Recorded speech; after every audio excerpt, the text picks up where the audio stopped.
اعوذ باللہ من الشیطان الرجیم بسم اللہ الرحمن الرحیم۔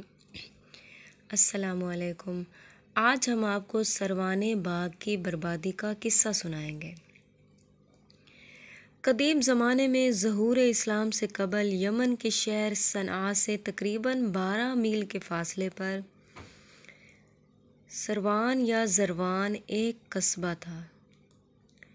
اس قصبے میں ایک عالی شان باغ تھا جس میں انواع اور اقسام کے پھلدار درخت تھے۔ اس باغ کا مالک ایک خدا ترس اور سخی انسان تھا جو باغ سے اپنی اور اپنے خاندان بھر کی ضرورت کے مطابق پیداوار اٹھا کر باقی ماندہ کو غریب اور نادار لوگوں میں تقسیم کر دیتا تھا۔ اسی وجہ سے ہر سال اس باغ کی رونق میں اضافہ ہوتا جا رہا تھا۔ غریب لوگوں کا بھی یہ معمول بن چکا تھا کہ وہ پھل پکنے کے موسم میں باغ جاتے اور باغ کا مالک بہت ہی خندہ پیشانی سے انہیں باغ کا پھل عطا کرتا اور انہیں راضی کر کے بھیجتا تھا۔ اس عبد خدا کو جب بھی مناسب موقع میسر آتا اپنے بیٹوں کو بلا کر انہیں نصیحتیں کرتا اور انہیں غریب اور نادار لوگوں کی امداد کی خصوصی تاکید کرتا۔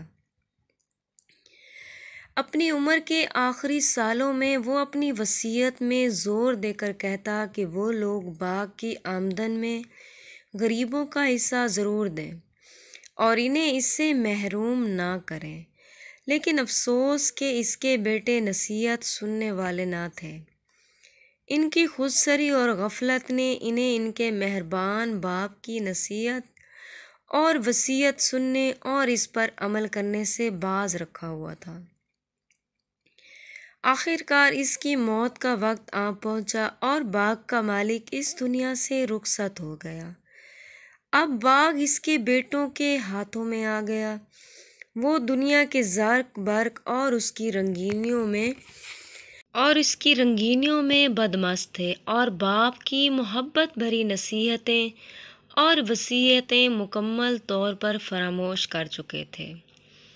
نوبت یہاں تک آ پہنچی کہ سب نے مل کر قسم کھائی کہ باغ کی آمدن صرف اپنے درمیان تقسیم کریں گے اور ضرورت مندوں کو اس میں سے کچھ نہیں دیں گے۔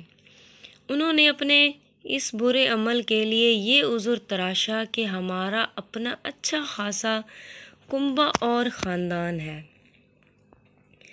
اس لیے باغ کی آمدن کو ہمیں صرف انہی پر خرچ کرنا چاہیے۔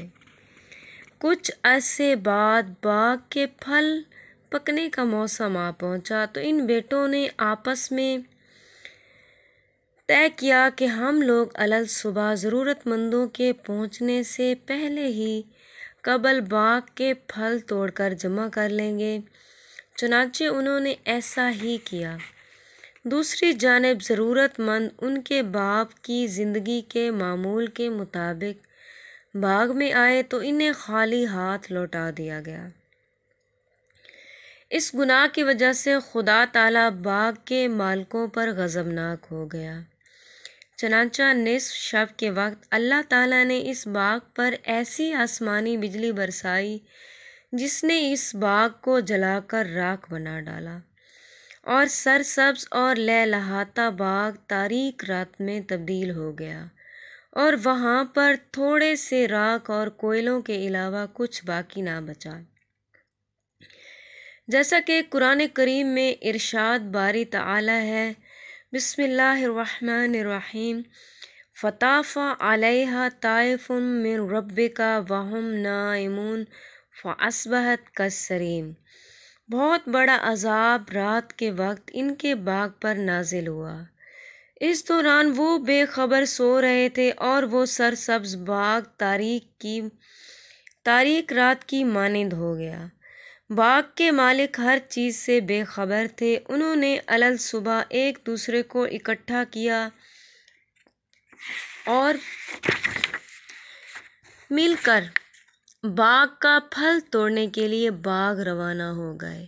راستے میں وہ آہستہ آواز میں ایک دوسرے سے کہہ رہے تھے، دھیان سے آج باغ میں ایک ضرورت مند بھی داخل نہ ہونے پائے۔ جب وہ باغ میں پہنچے تو انہیں کچھ راکھ اور کوئلوں کے علاوہ کوئی دوسری چیز نظر نہ آئی۔ ہر چیز تبدیل ہو چکی تھی۔ وہ یہ منظر دیکھ کر اپنے ہوش اور حواس کھو بیٹھے اور ایک دوسرے سے کہنے لگے، شاید ہم راستہ بھول کر غلط جگہ آ گئے ہیں۔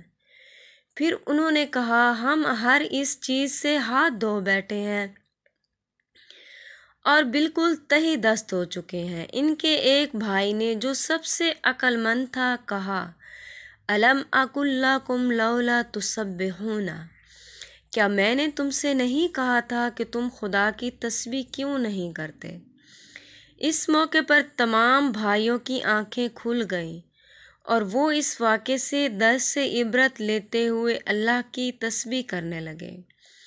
انہوں نے اپنے نفس کو ظالم اور مغرور کہا اور ایک دوسرے کو ملامت کی۔ وہ چیخ چیخ کر کہہ رہے تھے، یا ویلنا انا کنا طاغین، افسوس کہ ہم سرکش تھے۔